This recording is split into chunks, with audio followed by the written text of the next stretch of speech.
and welcome. And thank you so much for joining me. Today, we're wrapping up the Emotional Burnout in Personal Relationships series and exploring how personal relationship pressures can lead to emotional breakdown, which is the final stage of emotional burnout, and how to recognize and manage the signs so that you can course correct. My hope for you today is really to help you understand what an emotional breakdown is, what it looks like, help you identify the signs, and then to offer a practical tip to help you to prevent it from happening. Now, over the past few weeks, I've been sharing around how easy it can be to become emotionally overinvested in our relationships. And this overinvestment can really leave us feeling emotionally exhausted, drained, leading to that emotional burnout, often without us understanding the why behind it. So today I'm going to be talking about the signs you should watch for when you're on the brink of an emotional breakdown due to the personal relationship pressures. And again, my purpose really is to help you to recognize the signs before you reach your breaking point and really help you guide you in reflecting on and discovering the reasons behind why you feel the way that you do. Hi, I'm Leslie Cadet. I'm a self care strategist for female entrepreneurs. I specialize in systems that transform daily stress and constant overwhelm into clarity and calm, while also creating space for personal fulfillment, ensuring that you're present for life's important moments, both in business and beyond. So, through my own self development journey over the past few years, I've learned that successfully managing my personal and professional life has really evolved and involved a lot. Like it still involves ongoing growth and learning because I truly believe that learning is growing. And with that learning and growing comes change and leaning into the person that I am today and continuing that growth process as I continue to learn more about myself and others and how I can be that better version of myself. Now, the reason I wanted to do this emotional burnout in personal relationships series is so that you have the tools to manage your energy and the time you give to others more efficiently so that you understand right out of the gate how to take care of you well so that you don't end up emotionally depleted and in that full on emotional burnout. What you'll be doing instead is setting yourself up for success so that you don't end up in draining all of your energy stores because you don't replenish them, but instead you are reminded that you cannot serve from an empty cup. And so filling your cup daily is key for quality of life, and it becomes a non-negotiable for you. So today we're going to dive deeper into the conversation, rounding out the series. And we're going to talk about how recognizing and addressing emotional breakdowns caused by relationship pressures can significantly enhance your life. Now, over the past few weeks, I've shared my own experiences with emotional burnout and how personal relationship pressures lead to severe emotional exhaustion. Today, I want to dive a little bit deeper into a period where these pressures led to an emotional breakdown for myself. During this period, I felt severe emotional instability, frequent breakdowns. And I found it really hard to cope with even like the minor stresses of my day. I felt a constant sense of hopelessness. My emotional reserves were completely drained. And it was just because I was trying to be everything for everyone else. And in the process, I neglected my own needs and my own well being. I wasn't filling my cup daily. I really feel like it's so important that self care be a non negotiable. So I wasn't filling my cup daily. And I didn't even recognize my own phase of emotional burnout. Because for me, burnout, I was looking at it and equating it to work. So I couldn't really understand where was this coming from. Now, after the loss of my youngest brother, I felt an immense responsibility to be emotionally present for everyone else in my life, my family, my husband, but also my clients. I felt I needed to be, the people that I was either serving as my clients or people that I was serving as my friends, my colleagues, being there for other people. I really felt like I needed to be that strong one, especially too in that mourning period for my mother, especially because she had lost two sons in the span of a year. And I felt like I had to be the pillar of support for my brother, also my remaining brother who was dealing with that loss. My husband also at the time was going through some things, and also then I was trying to be supportive again, to my clients, or to people that I was, in collaboration with. And this constant giving without taking time to recharge, it led me to an emotional breakdown. My energy stores were depleted. I found myself unable to cope with even minor stressors. Tasks felt big. I experienced severe mood swings, and even though this is something that really was frustrating, even though I wanted to cry, it was like my body fought me even on that. I couldn't even get that emotional relief. I felt a constant sense of hopelessness and despair, and it was really a dark period, and I struggled to see any positive outcomes. I started looking at the glass half empty rather than half full, which has always really been my way of thinking. I always am very optimistic, but I found myself unable to see any other perspective. And the reason why I was able to get back up is threefold. First, I have the tools to support me. So over the years, I've developed strategies and practices that help me manage my emotional well-being, my self-care. I have these tools. And so having these tools at my fingertips has been really super helpful, especially because I've built this up over the years. Second, I have an incredible circle of amazing women in my life who support me. These women help me realize the importance of recognizing my emotional burnout phase and taking steps to fill my cup, like to really put myself first, to that it's not a bad thing, that I shouldn't feel guilty or feel bad that I'm actually saying no to things or putting myself first, and something that I always tell other people to do. But again, I was in that phase of wanting to support, especially, like, as I said, my mom, and my immediate family members.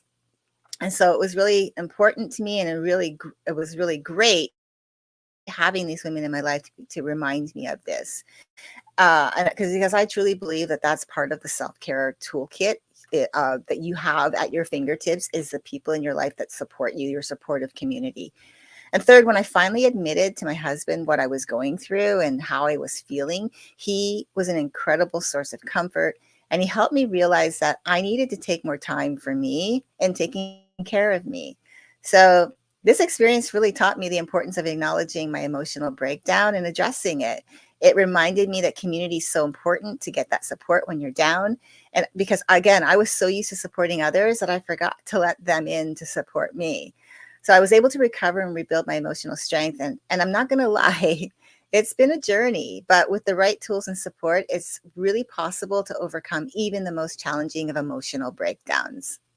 So today I want to talk about some signs and symptoms of an emotional breakdown, so that you have uh, more of an idea of like what that could look like. So number one, let's talk about severe mood swings or mood swings.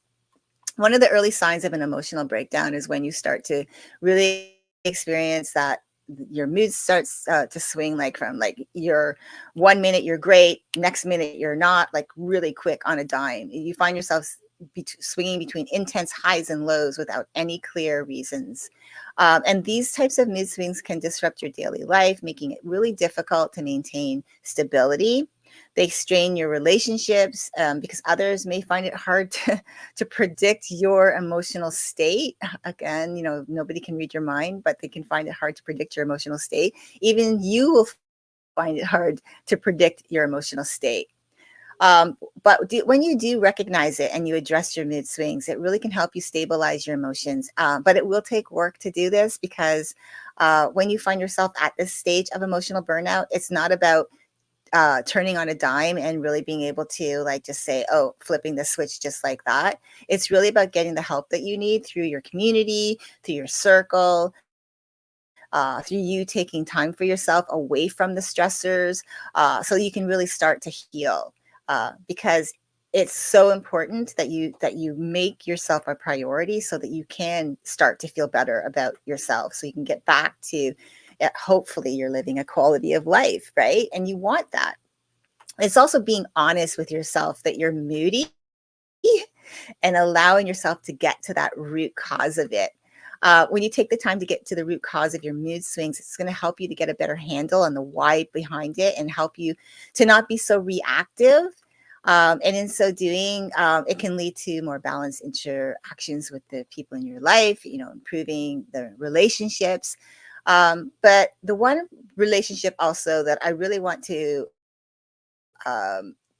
really focus on as well is you have to be able to lean into supporting yourself so that you can have those improved relationships with others, because a lot of the time we're always looking to like how can I be this for other people, when we're not even really looking at like how can I be that for myself. So it's really important that you put yourself on that VIP list. I always say that, put your self-care on your calendar first, putting yourself first, because that again, I believe self-care is a lifeblood to our success in life and business, because we're taking care of ourselves first so that we can show up as the best of ourselves, because we've taken care of all of those things that really support us emotionally, physically, spiritually, all of that.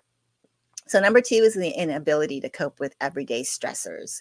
So another sign is you're finding it really hard to handle everyday stress. The tasks that used to be really super manageable for you now feel overwhelmingly difficult, and that can lead to increased anxiety and decreased productivity. You might start to feel that everyday tasks are so big that they feel overwhelming, contributing to that cycle of stress. And you might even feel inadequate. You're starting to doubt yourself, feeling like, why is this happening to me? But when you learn how you tick, like really getting to the root of like who you are as a person, and you implement coping strategies that feel good to you, that support you, you really can enhance your ability to manage your stress better. Look, stress doesn't go away.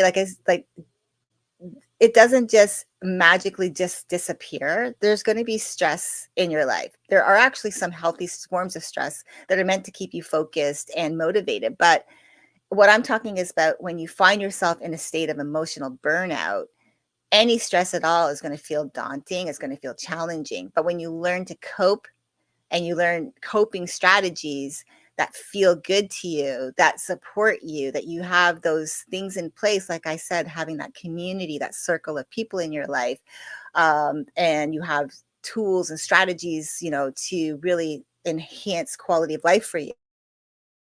It's going to improve your overall well-being, making daily tasks feel more achievable.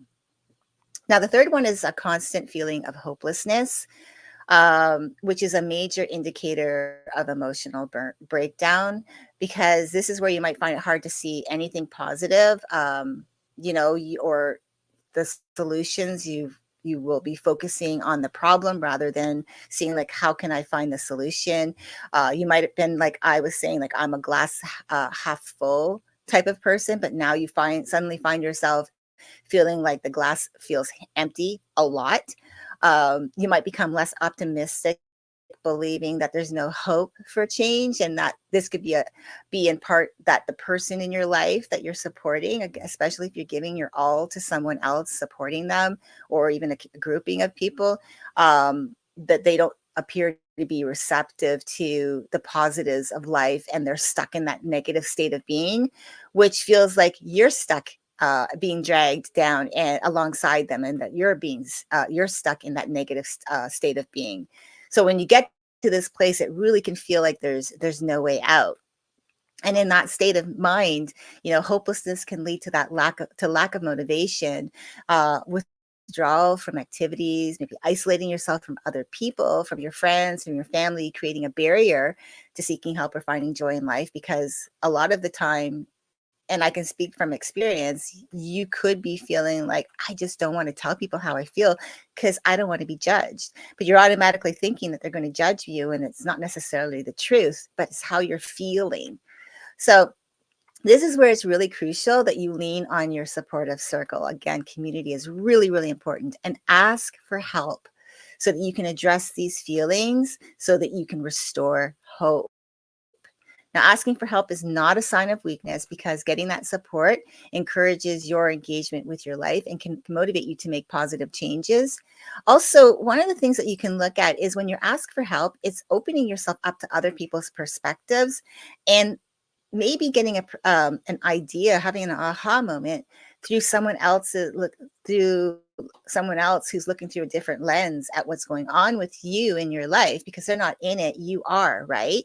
And so they're able to bring their own maybe experience around something that they may have experienced and how they found their way through, which could be really helpful to help you. So it's really being open, like not holding yourself closed off. And that's why I really truly feel asking for help is such a sign of strength. It's not a sign of weakness. It's really a sign of strength meant to help you to get through life's challenges. Even if things are going great in your life, asking for help is also fantastic because it frees up some of your time, and time is really valuable. Now, the fourth one is frequent crying spells or the inability to cry, which is where I found myself. You might find yourself crying a lot and feeling unable to control your emotions, or you might find yourself in a place where you can't cry. Like I found that being overwhelmingly stressed, that it pushed me to emotional burnout, which wouldn't allow me any relief. I actually couldn't cry, even if my life depended on it, which honestly I felt that my life did depend on my finding some form of relief, but not being able to cry, actually getting my emotions out, was so frustrating. If you find that you're in that frequent crying spell, it can also be emotionally and physically exhausting, right? Leading to further exacerbating your emotional state. So understanding the reasons behind your emotions can really help you manage them better. That's where your intrapersonal skill sets of emotional intelligence, knowing your own emotions and how you're wired and how you respond to things, like if you're reactive, getting to the root causes of things will really be helpful, because this awareness really can help you become less reactive to things. It can help you reduce the frequency of your crying spells, helping with your mindset, because the crying could be piggybacking onto the hopelessness you feel in the situation that you find yourself in. And understanding the reasons behind your emotions can really help you find healthier ways to process your feelings. Again, I truly believe that asking for help is a significant way to help with this. So, going to others and just telling them how you feel, but making sure that when you do that, before I move on to the next one, when you do ask for help, make sure that you also, let them know you're asking for them for their advice, for their guidance, or just to listen, because that allows them to understand how to support you. Now, the fifth one is the possibility of mental health crises. Now, I'm not a doctor, I'm not a therapist, but I truly believe that if we find ourselves facing severe emotional breakdown, we're not getting or seeking the help that we need through our trust circle or our communities, or just reaching out and asking for that guidance and support, that in itself can possibly lead to mental health crises that may require professional intervention. And when you don't, like, again, when you don't assess the emotional state of being fully burnt out emotionally, then it can impact your overall quality of life. And so again, asking for help from, even if it's from a mental health professional, can provide that necessary support that you need. And professional help actually can guide you through these crises, through the emotional state you're finding yourself in, and offer strategies for recovery and promoting long-term healing. I know a lot of my friends have therapists. A lot of my coach friends have therapists. And this is just because, they need that person who is not a part of it. It's like someone seeing through their lens, but doesn't have that invested emotional um, attachment to you, can really be another really good form of support, because they are not attached to that. Like they don't have that heart. I mean, they do have that heart centered caring for you, compassion, kindness. They want that for you. But if they're not a relative, if they're not a deep close friend, having someone like a therapist, a professional, to support you could be really beneficial, because they're going to be seeing it from a different perspective than maybe your friends or your family, someone who's close to you might. So it's just something also to think about. So now I want to give you some context around what emotional breakdown looks like. When you're at full-on emotional breakdown, the emotional burnout is fully manifested, and you might find yourself struggling to perform the basic tasks that typically are easy for you. Not only your day-to-day tasks, but emotional tasks as well, like showing up for others in your life, supporting them. And the impact, if it's not addressed, it will become challenging for you to engage in the activities, to feel like you're being an active participant in your life or pursuing your goals. And recovery at this stage really requires that support. Like, it really requires significant support. We're asking for help. It's not a maybe idea, but it's a must do. I also want to remind you that this is why it's so crucial to recognize early on the type of person you are. Are you a giving person? Do you find that people come to you often for support? Has that always been the way of it? Are you a yes person? Do you find it hard to say no? Because again, it's truly important for you to know yourself so that you set yourself up for success right out of the gate in how you support other people, making sure that you are taking time to intentionally put on your calendar time for your self-care to recharge your batteries. And if you find yourself feeling drained, it's also important to pay attention to the signs and seek that support so you can prevent yourself from reaching this point of full-on emotional burnout. So again, that emotional burnout, it comes to that place where you have no choice but to stop and take care of yourself. Again, I found myself in the emotional burnout stage where I actually couldn't, even if I wanted to. I felt like I was literally uh, handcuffed by my mind and my body, telling me that no, you cannot. You cannot go on and support these people. You have to say no. You cannot go on and do certain tasks that you wanted to do with respect to your program that you're creating, or to reaching out to people to cultivate those relationships. You can't do any of that right now. You need to work on yourself and take care of yourself to heal from this. You need to put in boundaries around your time, the time that you're expending your time and energy for those people in your life who are draining you emotionally, allowing yourself to be okay that you don't have to be the savior of that person. And that I realized that with my mom, like, I always felt like, as I said, I had to be strong for her. And I really actually didn't really get to fully grieve the loss of my youngest brother from last year, because I right out of the gate became that strong person, standing up strong for my mom, making sure she was okay, so that like, because she'd lost two sons in the span of a year, and she's in her late 80s, and I just wanted to make sure that she was okay. So I was like ignoring me, and I was putting everything into her, but finding that a lot of her negativity, her doubt, her pessimism was really rolling off onto my shoulders. I was taking it all on and not finding a way to release that, and not allowing myself to to just be there and support, but not take it on as my own. And I had to put in those boundaries to say, I'm just going to listen. I don't have to respond. I can just listen, allow you to feel seen and heard, but I don't have to be responsive to that. I don't have to take that on as my own truth.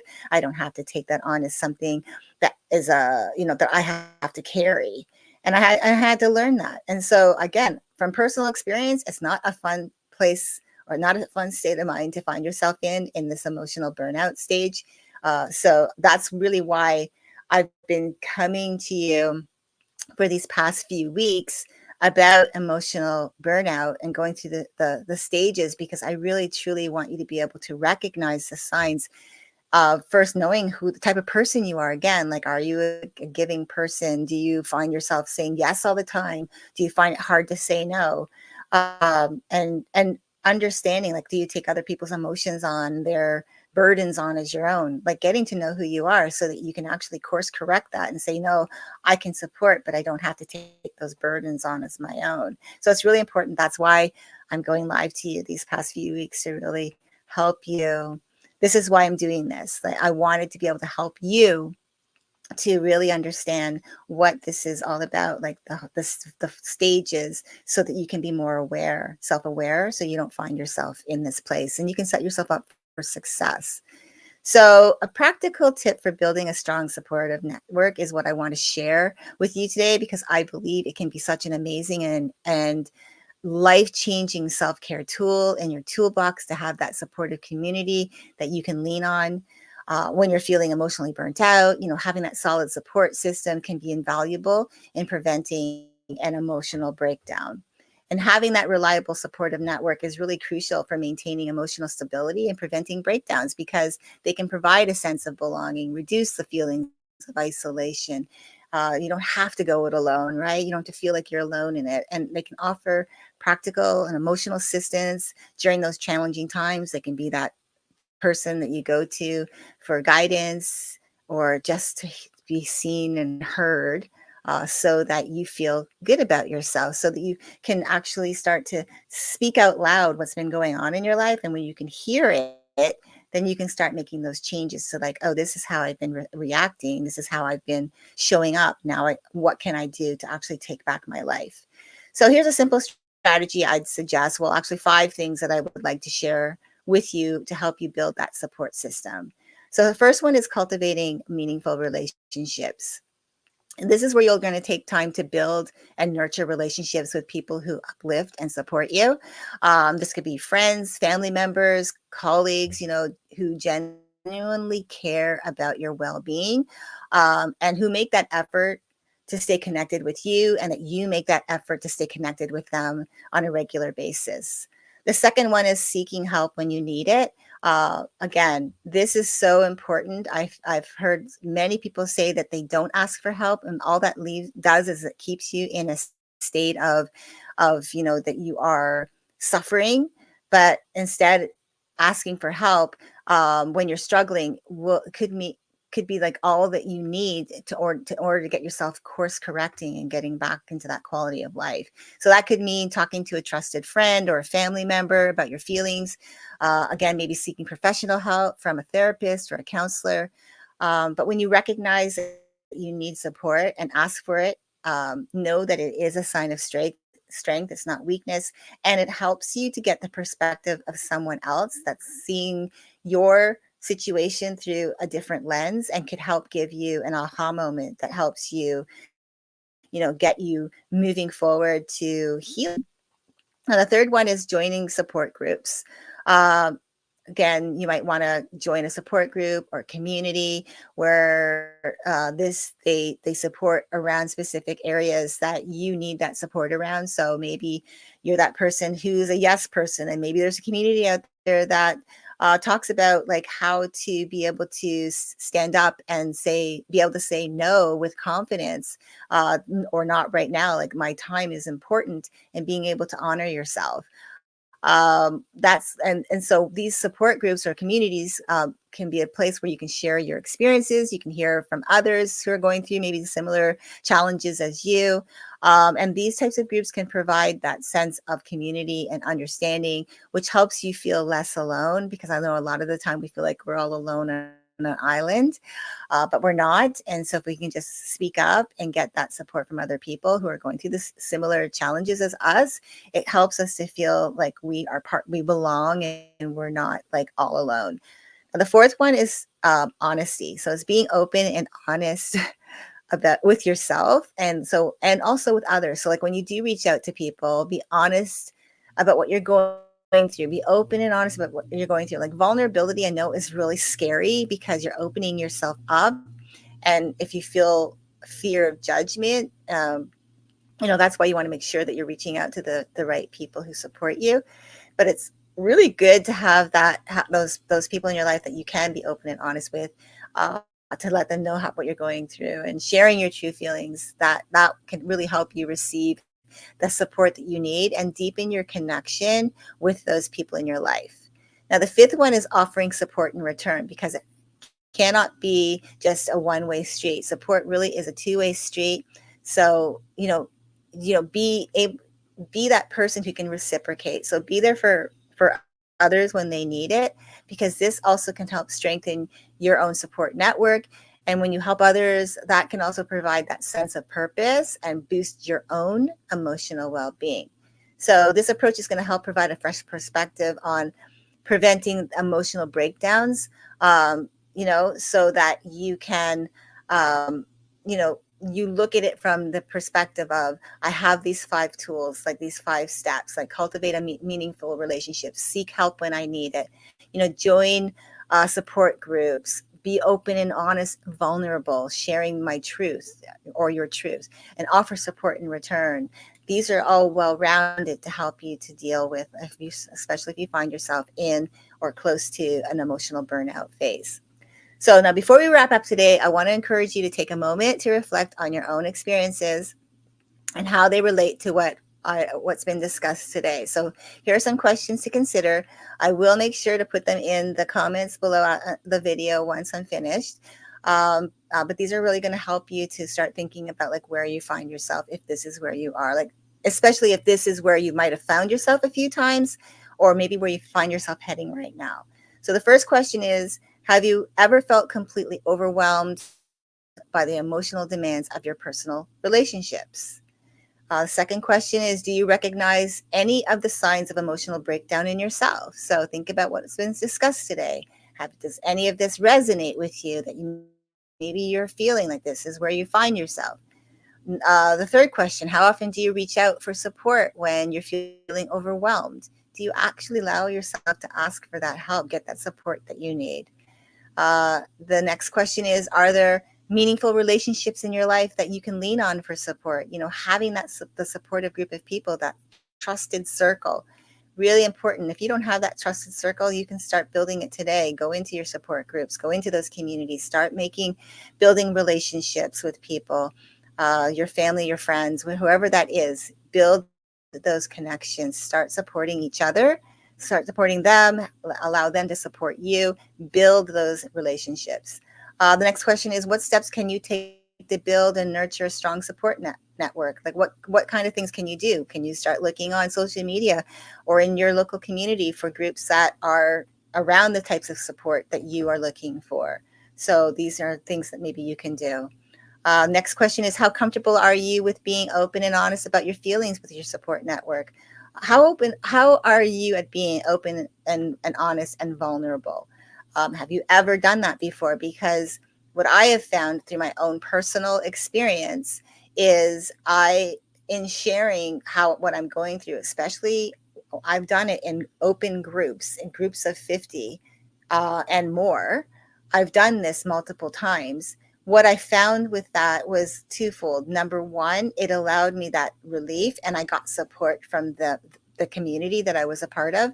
But the second one is it actually had people coming to me saying, thank you for voicing this, because I've been feeling similarly. And having someone else share about it has helped me to heal a little bit from it and to give me insights about what I can do. So it's giving someone else that permission piece to actually admit what they're going through, to voice it, to speak their truth. And the last question is, in what ways can you offer support to others in your life who might be struggling? Because maybe you're not the one that's going through emotional burnout or emotional burnout. Maybe you're not the one that's having some struggles with people in your life where maybe it's someone that you know that actually is supporting someone who is draining them and they're not taking care of themselves. So how can you offer your support to them to help them as they go through these challenges and be that support system? Again, that not only helps them, but it also can help you and solidify and support your emotional well-being. So take some time today to think about these, and not even just today, but over however long it takes you, take some time to really think about these questions and how they apply to you. Because when you take that time to reflect, it can help you identify areas where you might need to make adjustments to better manage your emotional well-being. As well, it might bring awareness to building that community that supports you, because maybe you don't have that. And also, it can put the spotlight on how much time you're spending giving away all of your energy and how much time you're spending replenishing it. So it's really important for you to notice that, because recognizing when you're experiencing an emotional breakdown is really important, but addressing it and finding ways to navigate through it is really crucial for your overall well-being, for leaning into the quality of life that we all desire to live, so that moving from that state of breakdown to one of support significantly enhances your emotional health. So if you have any questions, please feel free to send me a message. If you'd like to schedule a free consult call to discuss with what you've learned today and maybe how I could support you, please reach out to me and I'll send you my booking link. Remember, prioritizing your well-being is not selfish, it's necessary. Sometimes we just need someone to just to point things out, like what's going on, like someone from the outside looking in to point out what we're missing. Because sometimes we can't really see it because we're in it. So we can't see what's really happening because we're in the midst of it. And so sometimes it's really great to have that outside perspective to give an idea that we might not have thought about. As always, I want to thank you for joining me today, for being a part of this series on emotional burnout. I hope you've learned something valuable along the way. Remember to take care of yourself because there's only one of you, and you absolutely 100% have the power to create a balanced and fulfilling life. I hope you have a great rest of your day, and thanks for watching.